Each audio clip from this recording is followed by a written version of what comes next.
Hey everyone, welcome to our podcast talking about the state of wrestling.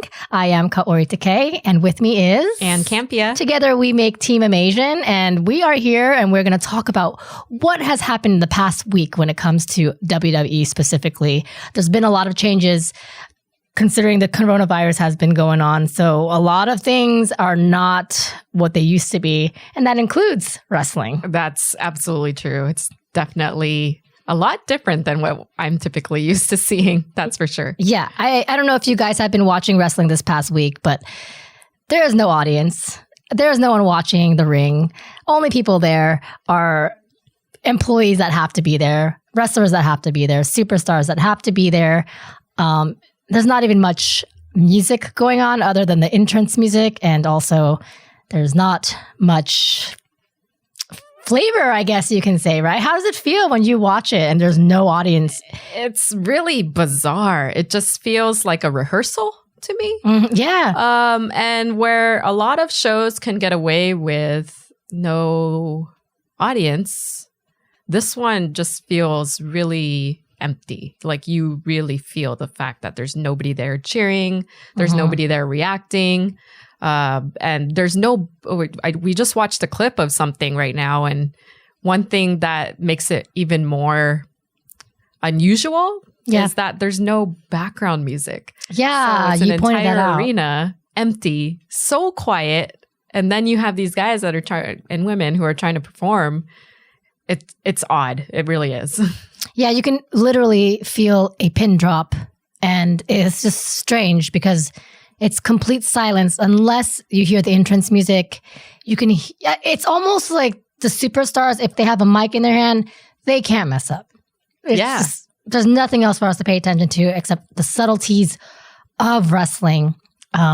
With the audience participation lacking, I'm sure it must be challenging for the wrestlers out there to do their thing as well. Oh, I know. And I will get to that topic later, but you know, we've seen a few people struggle just trying to hold the non-existing crowd. Yeah. It's even more daunting to have to perform when you have no reaction. The reaction you're going to get is after the fact of the people who have seen it on TV and are reacting based on what they saw on TV. It's just so different. Yes. All right. So let's talk first about last week's Monday Night Raw. That was on March 16th, which is 3/16, which is obviously 3/16 day. Stone Cold's day. We're kind of wondering would Stone Cold even go because there's been a lot of situations and cancellations of superstars going there and from. But Monday Night Raw ended up having very few matches cut short. And, Stone Cold made it.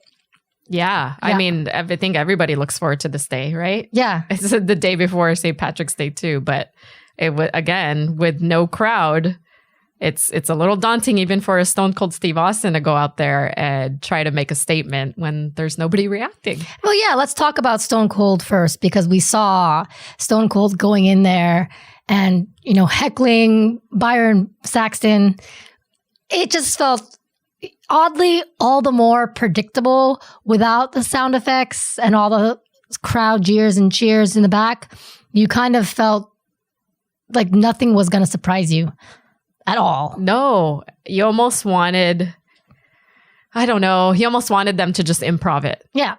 Just shoot the shit, instead of what you could clearly tell was supposed to be set up so that people are interacting. And they were trying to make light of not having an audience. And so as Byron was, holding up numbers to try to rate all of Stone Cold's jokes. But yeah, that was really weird. Just weird. It was just weird. Of course, he goes into the ring. And as soon as he goes into the ring, Anne says, this part was funny, Anne says, oh, he's going to get stunned. And then she goes quiet. And then she goes, if I knew I was going to get stunned by Stone Cold, I'd do it. I would do it too. Yes, exactly. It's fine. I think all of us would volunteer at some point to have that sensation. Yes, for sure. Yeah, so Stone Cold has his moment with Byron Saxton. And then he, of course, has his moment with Becky Lynch, who, for me, and I'm definitely in the minority here, unless she's grown stale for the most of you as well, which I don't think, I just have no interest every time she comes out of the ring. into the ring, or whenever she shows up, I just have zero or low interest with what her gimmick is anymore. Yeah, I'm on the same page. I think it's clear, and she's made it very clear that her gimmick is taken from Austin 316. Yes.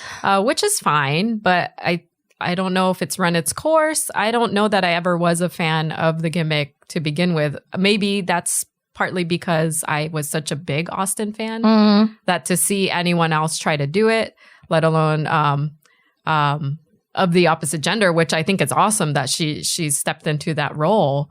But for anybody, either gender, to try to take that gimmick is challenging when you're a fan of the original.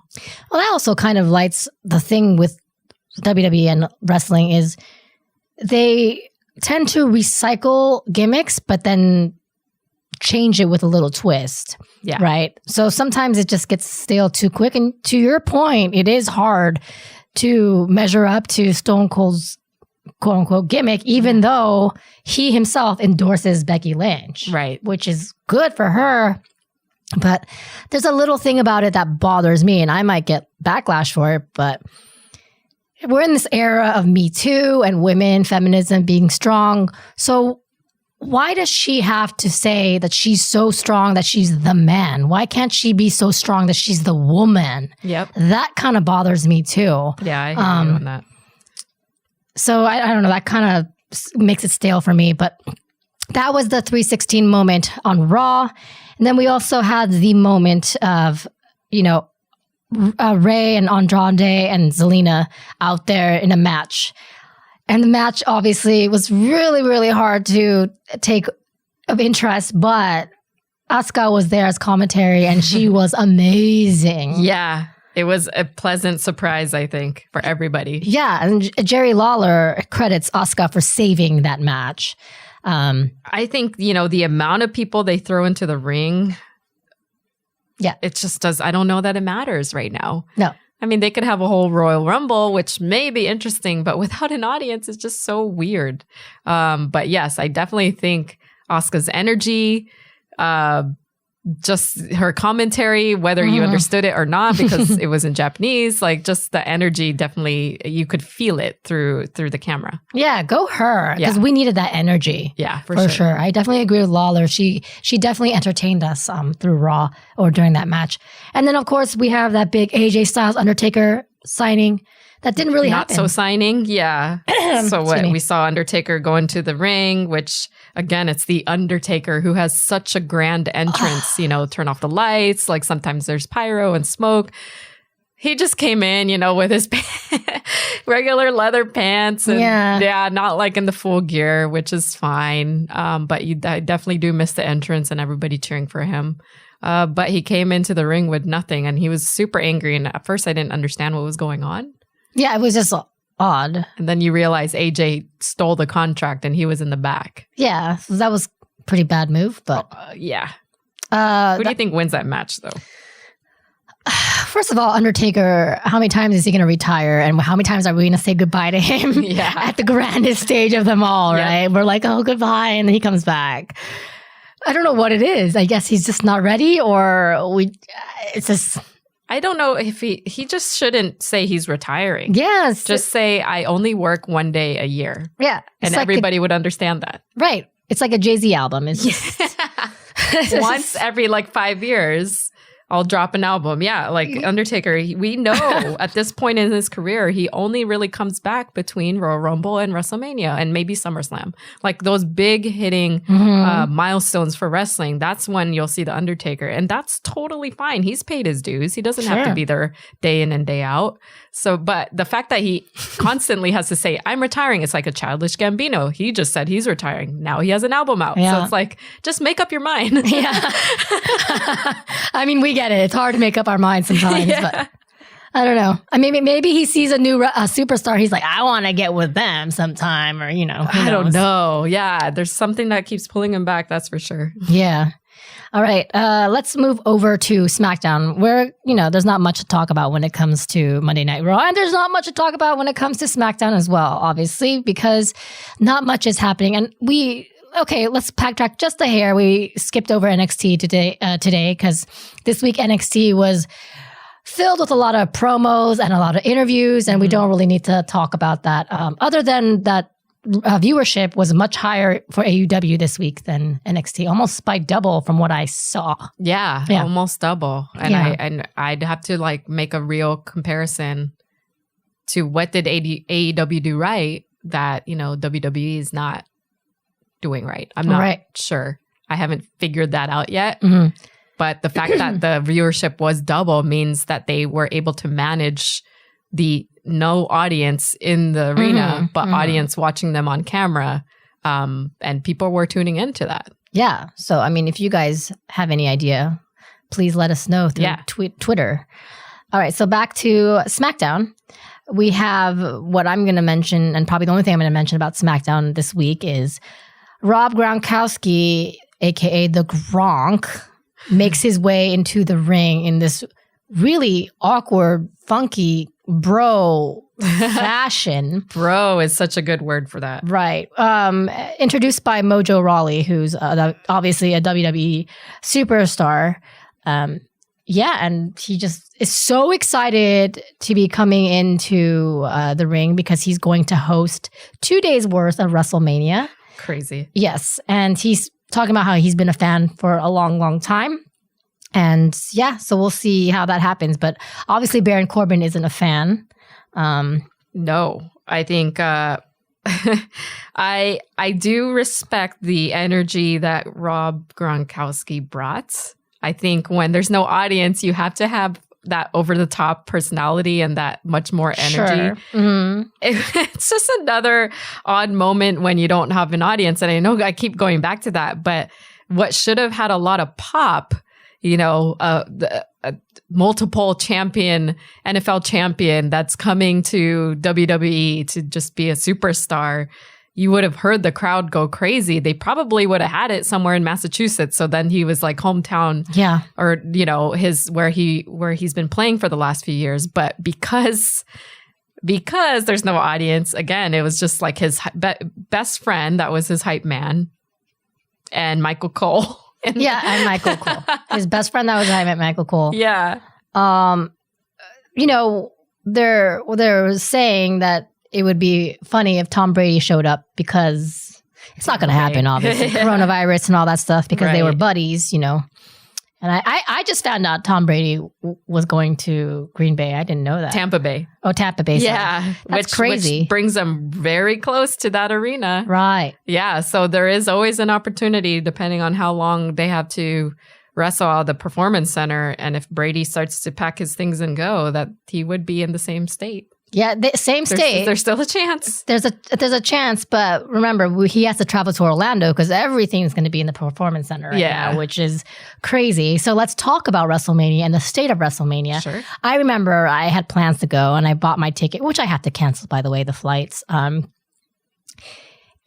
when, for me, the coronavirus kind of...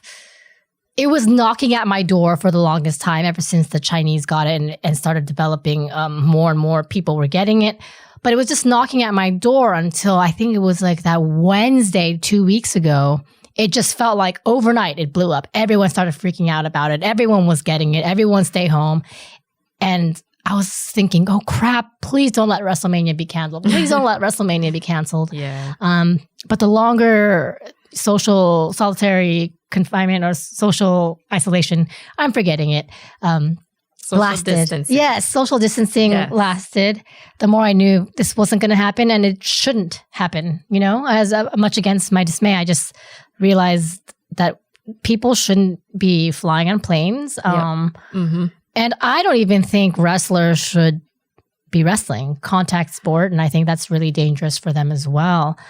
So that being said, WrestleMania is a 2-night event now, and it's going to be pre-taped along with Friday Night SmackDown, along with NXT, along with Raw. And they're all doing that for this week. They're all pre-taping all of those shows. It's interesting, right? Yeah. What do you think about just the...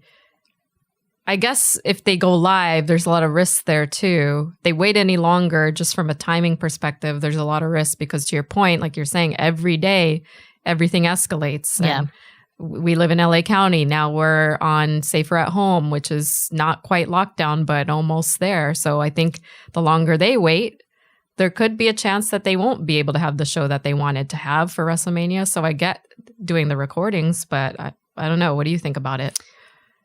I totally understand. And I think that is a safe thing to do. I think it's the smartest decision to do out of the decisions that they're willing to make.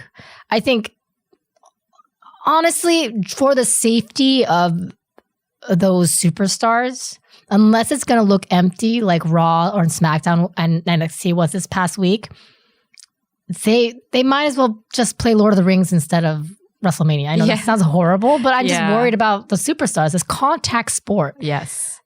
We don't know what that's going to look like. They're going to have to travel. I know they're traveling now, and that's smart that they're traveling now before it gets worse, but it's just such a risk to me. Oh, absolutely. And what we've read about COVID-19 so far is that you could have it, but the symptoms don't show for maybe up to 2 weeks. Yes. So you're right. I think it is definitely risky. I think WWE is taking whatever precautions they can take, but is it enough? I think that will be the big question mark going into this week as they bring people in, have people interact with each other, and then fly home or wherever they're going to end up going after they record. But right. I know they're trying to salvage it for the fans or for themselves or a little bit of both.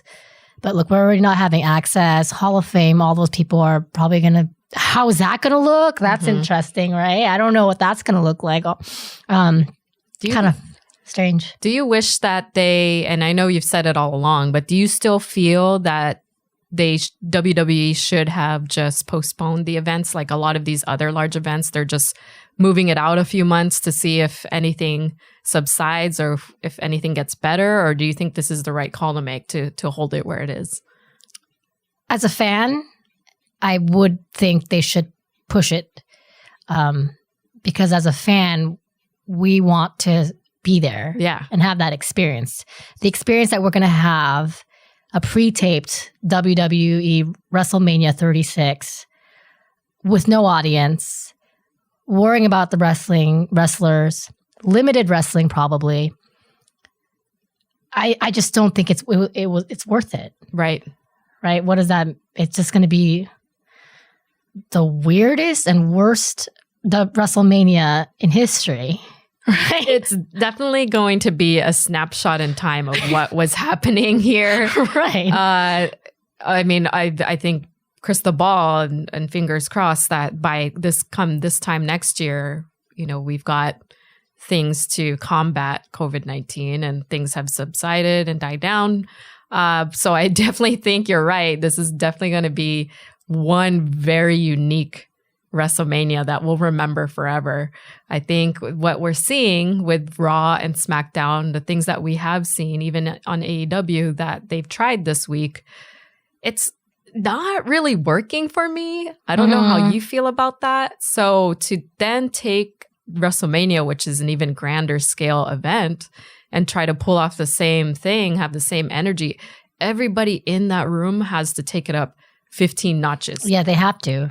Just for that energy to come across on camera so that as viewers, as we're watching it, that's coming across because the audience does play such a big part. Huge. We're everything. Yeah. And also not to mention, it's important as viewers and as fans to have that Raw and have that SmackDown leading up to WrestleMania. And if Raw and SmackDown looks the way it's looked this past week, we're not excited about it. It's just the way it is. And it sucks, but that's why I think they should push it. I haven't read or I don't know why they decided not to push it and go this route.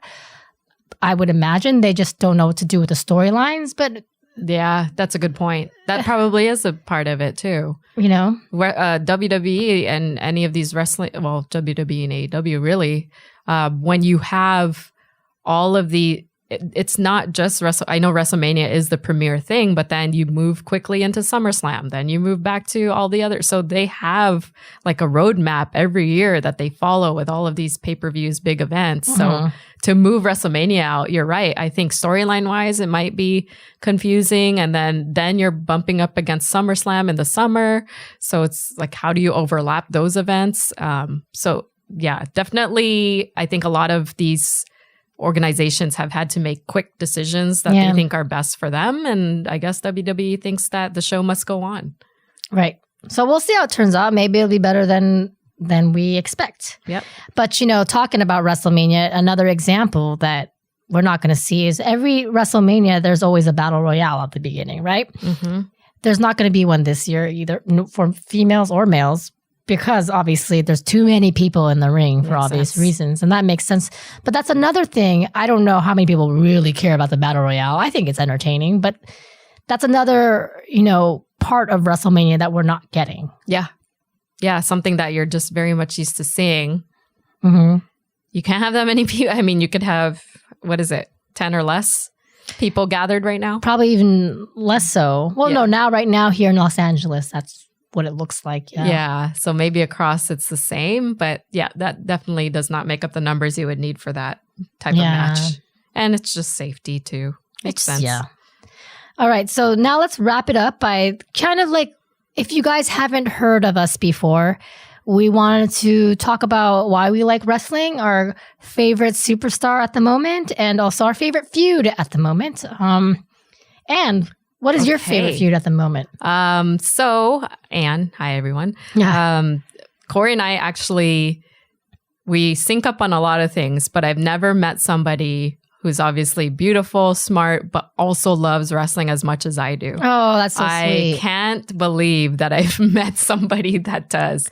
So for me, it's always been a part of my life. My dad watched it growing up. Us as family, we would gather around WrestleMania 2, I think is the earliest memory I have of seeing something. So it's just, those types of things where it was a family event. My brother and I really connected when I was maybe 15 during the Attitude Era. And we just went nuts for many, many years, just hardcore fans, every event, every merchandise thing you could buy, every figure. So that's kind of my backstory on how I fell in love with wrestling in a nutshell. But right now, so you asked favorite feud, right? Yes. Right now, I'm kind of digging Drew McIntyre and Brock. I think they match up pretty well. I love Brock Lesnar anyway, just because I think he's a phenomenon. He's a beast. Like there's nobody physically the same as him. Agreed. No one can match that. And Drew is really surprising to me because I really didn't care for Drew. And then I realized that the community loves him. Mm-hmm. And so I watched more and more of his matches and I'm like, actually, this guy is pretty awesome. Yeah. And so to see those two kind of big guys go against each other is I think that's my favorite feud right now. Yeah, that's a good feud to pick as your favorite. I'm like, oh yeah, that's a good feud. Yeah, Drew McIntyre, I think 98 degrees sometimes, but yes, same. That's I was like, wait, no, that's his name. Yeah. You right. I got the right name, right? Okay, thank God. So a little back on why I enjoy wrestling as well is for as long as I can remember as a kid, I have memories of watching, Saturday Morning Slam and watching wrestling with my older brother. I think usually if you have an older brother, they get you into those things, right? Mm-hmm.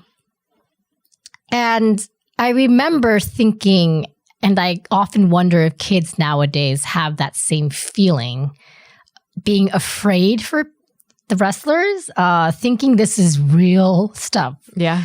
I'm not saying it's not. They really do go in there every time and they're risking their bodies and all that stuff. But it is, they're taking care of each other. It's a dance. It's a choreographed-ish way to protect each other and make us look like they're really fighting. And that's, as a kid, that's amplified by 1,000. Yes. Believing that one of these people can die or not make it out the ring. And I was always fascinated by that. And I really fell in love with Macho Man that time. He's just got he had a very interesting gimmick. I don't think I've seen anyone that rivaled that except for Kyrie's elbow drop, but That's just the elbow drop. And, wrestling today is so different than wrestling back then. The stories and the way they were told were through moves. Yeah. And now it's through a lot of talking. And sometimes we don't need all that. That's true. That's why sometimes whenever the rare times I watch New Japan, I'm like, they rarely talk.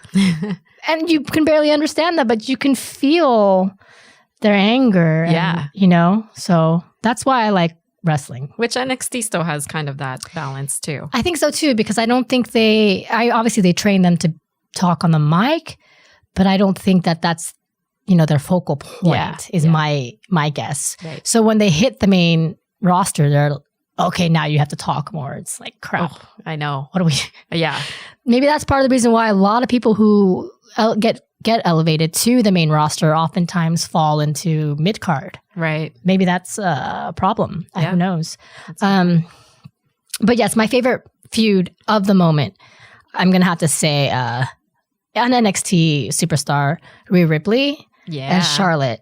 I mean, Charlotte is like our Brock Lesnar right now, I guess is the best way you can say it. She comes out and she has this glow and damn, this is the queen. Yeah. Right. She looks the part. She wrestles the part, and her mic skills have improved exponentially. And maybe that's because she's a much better asshole.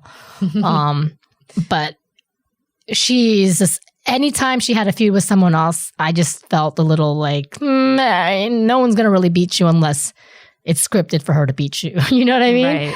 Right. But then Rhea Ripley comes out and she's just, coming from NXT UK, comes into NXT and just blows us all away. Yeah, she's completely. great. With her look, her attitude. Her mic skills are okay, but I think just her wrestling and just really like her brute, it just blows me away. Yeah. Like this is someone that I can credibly believe can have a face-off with Charlotte versus other people who just didn't work for me. Yeah. No, I love that feud. I'm glad you brought that one up, because I think this week when we saw the replay of Charlotte going to NXT, that's the crossovers you want, right? I think for mine, it's like Brock and Drew, they're always going to be on that main roster. But the fact that Charlotte can hop back and forth and so can Rhea between different shows, that's so cool. Yeah. That's and you're right. Really they're like good, formidable opponents. Like one is not way outclassing or much bigger than the other person either. Yeah, I think I like that point that you pointed out, that they're crossing each other.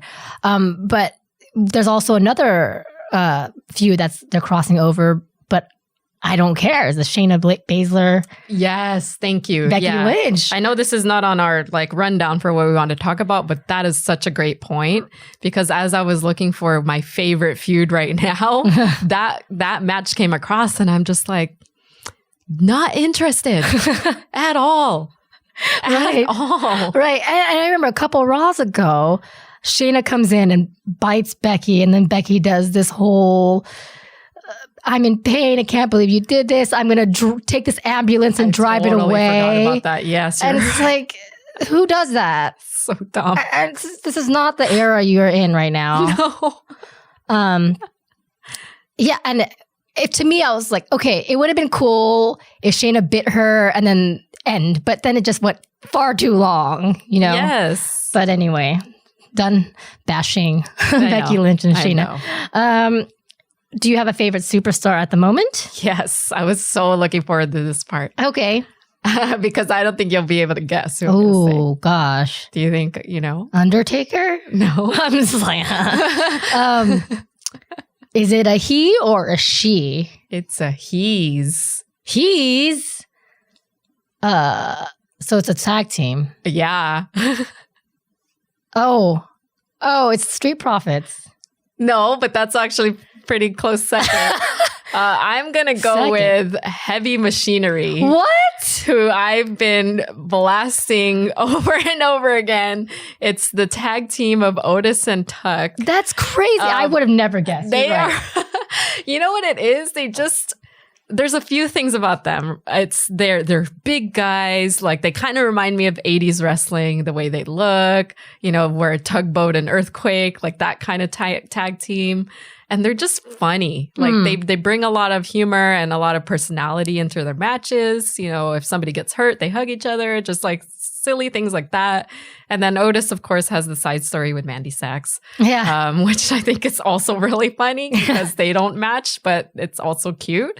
So I know it says favorite superstar, but because they're a tag team, I get to cheat and pick That's fine. the two of them. I think they're fun. I think they're good to watch. And while they might not be like way up there, they're still, it shows that you can still have a lot of fun. Yeah.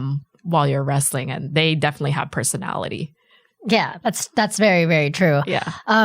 It's funny because the whole time I was thinking my favorite superstar at the moment is Charlotte, but because I briefly mentioned her in the previous topic, and you mentioned tag team, I'm going to go that route too. And I really, really like, as much as I hate their names, the Kabuki Warriors. Oh, yeah. Yes. So when they first came out under the helm of Paige, I thought, oh my God, WWE is so racist. Of course they're going to say Kabuki. Of course they're going to be wearing like this ridiculous garb. But you know what? They are really, really entertaining. Kaori wearing that belt around her neck. They support each other like tag team partners should. And then suddenly Asuka spits fire. It's just, I love it. I love their personalities and their characters. And they're both really good wrestlers. And I'm happy that WWE found something for them to do. And they're tag team champions. That's so true. I think, they're awesome. Yeah. They're way better than Heavy Machinery. But I think you're right. I think that was the perfect pairing. I think sometimes when we see people get paired up together in tag teams, you're like, oh no, that's kind of the kiss of death because they don't know what to do with them individually, blah, blah, blah. But here's a perfect example where the two women work so well together. They complement each other. They make each other better. They support each other. That's a great pick. Yeah. It's a great pick. And also I think Kaori was briefly injured, so Asuka was holding the weight. You can barely even notice Kaori had any form of injury, right? I feel like they might be able to last for quite some time. But you're right though. A lot of times when people end up forming a tag team, you think, okay, well, it's close to their end of their contract or something. Mm-hmm. But then you've got really great tag teams. You have why am I drawing a blank with New Day? Oh, New Day. They've been around forever, and they're still a huge hit. Yeah. Usos. I can't imagine the Usos not being together. Right. By the way, if you're not watching, because you're probably not, for obvious reasons, we are wearing Uso shirts. Yeah. Yeah, there's a ton of really good ones. Yeah. Definitely. Yeah. Not the Bellas, though. That's just my opinion. Yeah. Maybe that's a topic for next week. Next week. All right, guys. Well, thank you so much for tuning into this podcast where we talk wrestling and wrestling updates, notably WWE. But if you guys have anything you want to mention about what happened through this week, considering the state of wrestling and the states itself, find a way to comment. In the meantime, you can follow us at Team Amasian, TEAM, Amasian, AMASIAN. And then you can also follow my co-host where at. You can follow me by my first and last name, Ann Campia. Do I need to spell it out? Hopefully not. Okay, maybe we'll have a little I like how she's doing a little. I'm like, you guys can't see me, but I'm pointing down as if there's comments and description. Yeah. So you can follow me at Ann Campia. And then you can follow me at, I spell mine because I have a lot of vowels, KAORIOUS. Fun fact, Kaori's real name is Kaori. Did you know that? I know it because of you. Because I tell her all the time. I'm like, did you know? And thanks guys for tuning in, and we'll catch you next week. I really enjoyed this. Thanks, Ann. Yeah, thank you. Yes. Talk soon. Bye guys.